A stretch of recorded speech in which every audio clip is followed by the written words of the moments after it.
Usually when we think about the global economy, we picture it kind of like a well-built house. Right, yeah. Like the infrastructure is just permanent. Exactly. You flip a switch, the lights come on, you turn the dial on the stove, the flame ignites, you order something, it just shows up at your door. We all just expect this massive plumbing hidden behind the drywall to work without us ever, actually having to think about it. Because it operates on such an invisible, massive scale, it just feels invincible to most of us. It really does.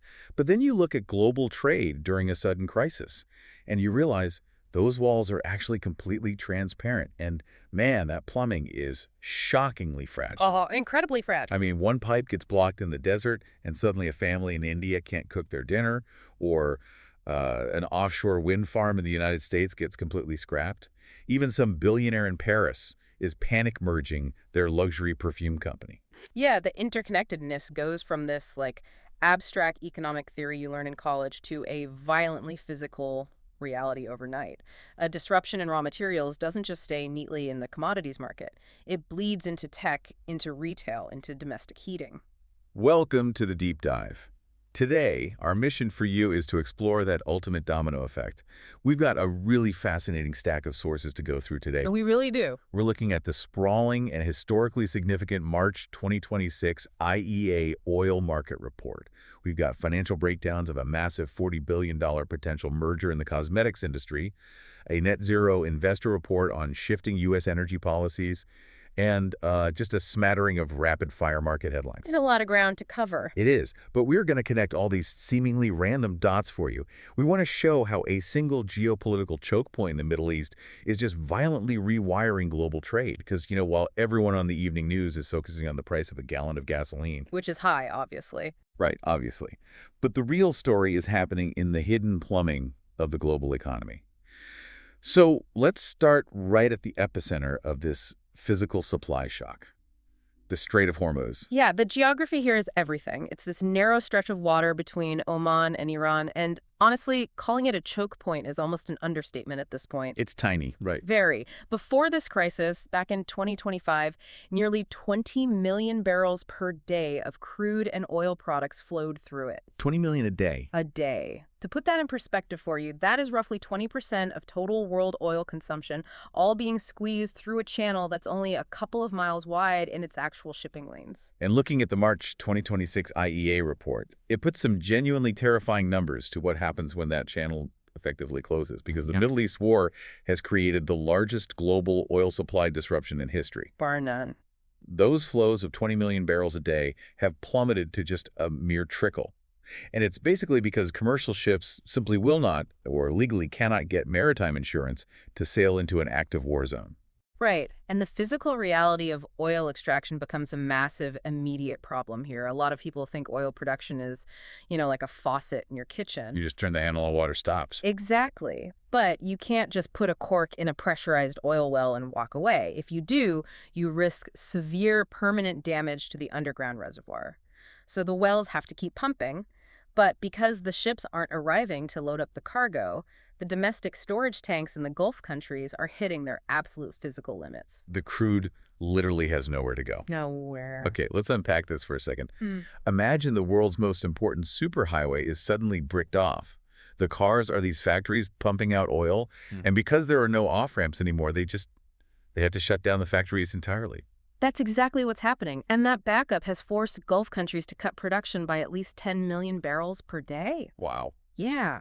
Iraq, Qatar, Kuwait, the UAE, Saudi Arabia, they are all drastically dialing back, which leads to an estimated 8 million barrel per day plunge in global supply just for March. Which naturally sent global markets into an absolute panic. The sources show prices skyrocketed to a hair under $120 a barrel. Yeah, though it did ease up a bit. Right, it eased to around $92 recently. And that was heavily influenced by those unconfirmed reports that a U.S.-Iran ceasefire mechanism is being worked on by Witkoff and Kushner. Right, the market reacted to the rumor, but the physical barrels are still missing. The actual oil isn't moving. Exactly. Now, alternative routes are maxing out, right? I mean, Saudi Arabia is rapidly ramping up its east-west pipeline, the Petroline, pushing it toward its 7 million barrel a day emergency capacity to get to Yanbu. Yeah, and the UAE is utilizing its 80 pipeline to Fujairah, But a pipeline can only move a fraction of what a fleet of supertankers can carry. And the consumer nations are fighting back. Yeah. The IEA unanimously agreed to a historic release of 400 million barrels from emergency reserves. Meanwhile, the U.S. is planning military escorts for ships, and France is deploying a naval strike group to protect transit. It's a massive coordinated response. It is. But I have to push back a bit here. With prices this high, near $100, can't countries like the U.S. and Canada just turn on the taps and immediately replace those lost barrels? Well, what's fascinating here is the rigid reality of global infrastructure. You just can't flip a switch. Yeah. The cycle times for drilling, the strict equipment availability, the pipeline egress limits, it means non-OPEC plus producers are capped. They can't just suddenly flood the market. So they're stuck. Yeah, the IEA's 400 million barrel release provides a massive, unprecedented buffer, sure, but it's ultimately just a stopgap measure. It buys time while we wait for maritime insurance and physical security to normalize in the Strait. Okay, so that's the raw oil deficit. But let's move to the specific, honestly surprising ways this missing oil impacts daily human life. Because this isn't just a problem for energy traders in New York or London. Not at all. The Strait closure isn't just about crude oil. It's about the 1.5 million barrels a day of LPG liquid petroleum gas and the 1.2 million barrels a day of naphtha that are now completely missing from the global market. And India is acutely vulnerable here. The data shows they take over 45% of Gulf LPG exports. And get this, 90% of that is used for domestic heating and clean cooking. Right, it's not going to factories, it's going to homes. Exactly. And because India is geographically just a week's sail from the Gulf, this shock is immediate. Replacing it with U.S. LPG is incredibly difficult because that's a 5 to 6 week sea journey. You can't bridge a 1-week supply gap with a 6-week shipping lane. You just can't.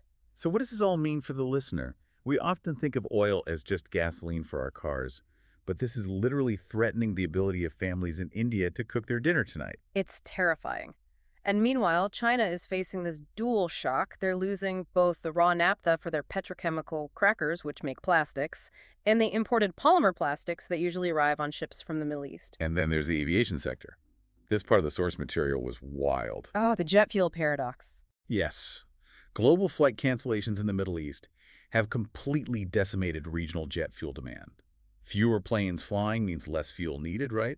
Yet paradoxically, global jet fuel prices tripled at one point. Yeah, because Europe and Asia are terrified of running out of middle distillates.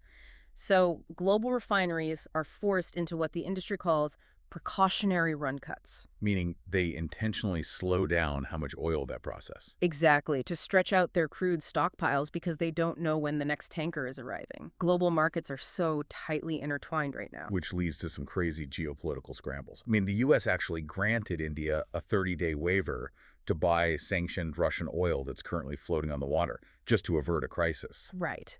It forces Indian refiners to pivot to sanctioned Russian oil, completely shifting geopolitical alliances out of sheer economic necessity. When people can't cook their food, politics goes out the window. Absolutely, which perfectly transitions us into the next piece of the puzzle. Because this crisis in the Middle East highlights the intense strategic value of domestic energy security. It really does. And that leads directly to how corporations are reacting to the shifting political landscape right here in the United States regarding domestic energy production. Yeah, the policy pivots are huge. Before we dive into this part, we need to be crystal clear with you listening. We are just neutrally reporting on a highly politically charged policy shift here. Right, absolutely. We are not taking a side on the Trump administration's fossil fuel policies, nor are we endorsing the environmentalist push for wind energy. We are simply analyzing the strategic and financial realities found in the net zero investor source text. Exactly. Just looking at the capital flows. So the report shows French energy giant TotalEnergies has signed an agreement with the Trump administration to completely abandon its offshore wind projects in the U.S. Completely walking away. Yeah. The U.S. Department of the Interior is actually reimbursing the company's $1 billion in lease fees. And in exchange, TotalEnergies is redirecting that capital entirely into U.S. oil and gas. Specifically, they're pouring it into the 29-megaton Rio Grande LNG plant. Right. And CEO Patrick Pouyanné stated this pivot will supply Europe with American LNG and specifically, and this is the key phrase, specifically fuel the booming energy demands of U.S. data centers. That is the magic phrase right now. It is. But this marks a sharp pivot in energy strategy. The source contrasts this with projects like Ørsted's Revolution Wind, which recently began supplying New England, and they cited $500 million in annual savings for consumers. Not to mention the broader debate over subsidies, with U.S. fossil fuel subsidies noted at $34.8 billion annually. It's a complex web of incentives for sure. Right. But here's my pushback on this. If offshore wind is supposedly saving consumers money in places like New England, why would a massive energy conglomerate willingly walk away and leave that market? Well, if we connect this to the bigger picture, capital always flows toward regulatory certainty and immediate demand. Okay, makes sense. The mention of U.S. data centers in the source is everything. The explosive growth of AI is demanding massive, incredibly reliable baseline power. You can't have an AI server farm turn off when the wind stops blowing. Exactly. LNG can provide that constant baseline power immediately. So we're seeing these massive corporate pivots, regardless of global green energy trends, simply because tech companies are screaming for reliable electricity today. Wow. So the AI boom is actively reshaping physical energy infrastructure. Oh, without a doubt. Okay, so we've covered heavy industry, cooking gas in India, AI data centers in the U.S. Let's move to the luxury shield. Because the pressures of inflation, shifting energy costs, and geopolitical chaos don't just affect heavy industry. They fundamentally alter consumer retail. Right. To survive this volatile landscape, companies are seeking safety in massive scale. Which brings us to a massive potential merger. Spanish cosmetics firm Puig, they own brands like Rabanne and Jean Paul Gaultier, and the U.S. beauty giant Estée Lauder are exploring a $40 billion merger. $40 billion? That's a staggering number for cosmetics. It really is. And the market loved it. Puig shares surged 13% on the news, which was a much-needed pop, considering they had dropped roughly 30% since their May 2024 IPO. Yeah, they were struggling. And Estée Lauder isn't in a perfect spot either. They're in the middle of a multi-year turnaround, struggling with lagging sales in heritage brands like Bobbi Brown. Right, so Estée Lauder needs Puig's coveted perfume lines and their direct-to-consumer channels. The sources say the driving forces for this consolidation are bleak consumer demand in China, renewed inflation fears, and a huge drop in travel retail directly tied to the Middle East conflict. People aren't flying through Dubai, so they aren't buying luxury perfume at the duty-free shops. Exactly.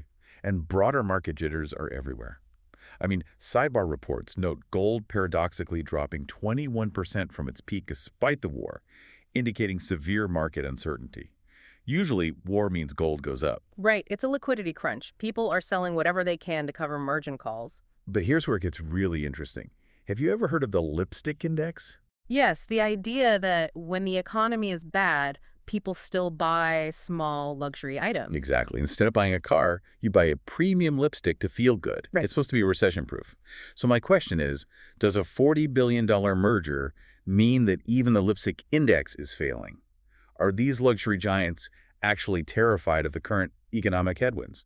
That's a great question. But really, this isn't just about selling more perfume. It's a defensive maneuver. Defensive how? Well, to compete with behemoths like L'Oreal's 15.6 billion euro Luxe division, you need massive scale. You need that scale to absorb the shocks of a fragmented supply chain. Because the plastic packaging comes from that missing naphtha in China. Exactly. Everything connects. The scale absorbs the packaging costs, the weak Chinese demand, and the loss of Middle Eastern travel retail. It's an armor plating strategy. Wow. It all really does connect. We promised you the ultimate domino effect, and I think we found it. Yeah. We started with a geopolitical conflict that chokes the Strait of Hormuz, which disrupts plastic production in China and literally threatens cooking gas supplies in India. And while that's happening... Right. Simultaneously, U.S. energy giants are pivoting away from wind to LNG just to power the AI boom. And luxury cosmetics brands are merging into $40 billion super companies just to survive the resulting inflationary and travel shocks. The plumbing is all connected. It leaves us with a final, I think, pretty lingering question to ponder. Let's hear it. If a single geographic choke point can paralyze everything from global aviation to the supply of high-end cosmetics, are we entering an era where a company's success is determined less by the quality of the product they sell and almost entirely by the geographic resilience of their supply chain? That is a fascinating thought to leave on. Are you building a better product or just building better shipping lanes? Well, thank you so much for joining us on this deep dive. We hope we helped illuminate the hidden wiring of the global economy for you today. Take care, stay curious, and we'll see you next time.